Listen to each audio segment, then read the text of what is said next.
कालपासून राम मंदिरामध्ये धार्मिक विधींच्या कार्यक्रमाला सुरुवात झालेली आहे। आपण पाहतोय की जवळपास 121 गुरुजी जे आहेत ते आजपासून संपूर्ण मंदिरामध्ये 22 तारखेपर्यंत पुढचा कार्यक्रम जे आहे ते पार पडणार आहे। आपण पाहतोय की राम मंदिराच्या गेटवरती पुजाऱ्यांची सुरुवातीला ओळख पटवली जाते, त्यांचं आधार कार्ड असेल, सुरक्षेच्या दृष्टिकोनातून सगळी खबरदारी जी आहे ते या मंदिराच्या परिसरामध्ये घेतली जाते। जवळपास 121 गुरुजी भारतातल्या विविध ठिकाणाहून अयोध्येमध्ये दाखल झालेले आहेत।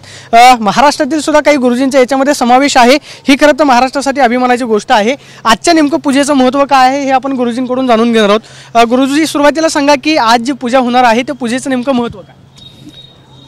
आज राम जन्मभूमी सेवा तीर्थक्षेत्र न्यास या ठिकाणी अयोध्येच्या ठिकाणी गत दिनाला जे विधी झालेले आहेत त्या विधींमध्ये प्रायश्चित्त झालं। यजमानांचा अधिकार प्राप्ती करता प्राणप्रतिष्ठेच्या प्रायो नाम तपा चित्तम निश्चय उच्चते।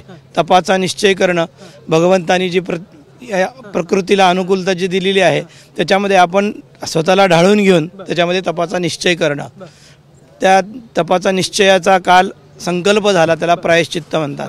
आजच्या दिवशी आज दिनांक 17 आज 17 तारखेला दुपारच्या वेळेमध्ये 1:30 शोभायात्रा होणार आहे मंदिरामध्ये। तर ही शोभायात्रा पूर्वी जसे तीर्थक्षेत्र न्यासाचे निर्देश आले होते त्याप्रमाणे आमचे जे मुख्य आहेत गणेश्वर शास्त्रीजी द्राविड गुरुजी, तत्पश्चात लक्ष्मीकांतजी गुरुजी काशी यांनी सांगितल्याप्रमाणे आज शोभायात्रा जी आहे ती बाहेर होणार होती, पण जे शोभायात्रा मंदिरामध्येच होतं, मंदिरामध्येच आहे। कसा सगळा उत्साह आहे अयोध्येमध्ये?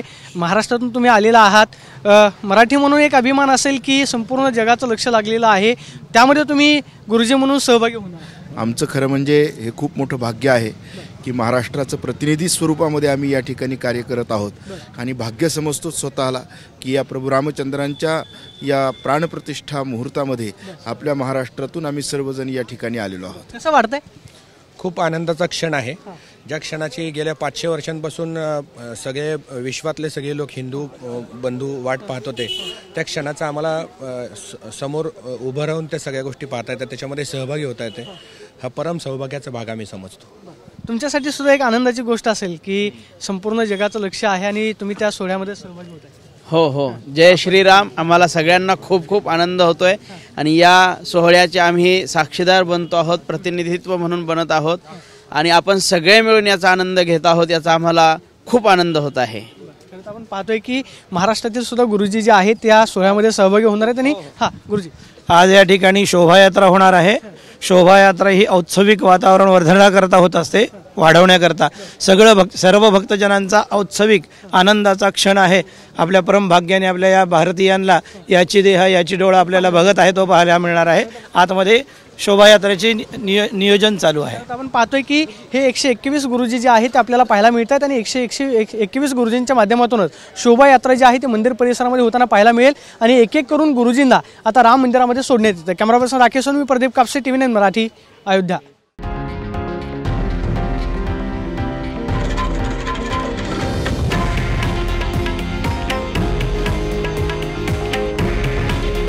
हे आहे देशातील नंबर 1 न्यूज नेटवर्क आणि आपण पाहत आहात TV9 मराठी।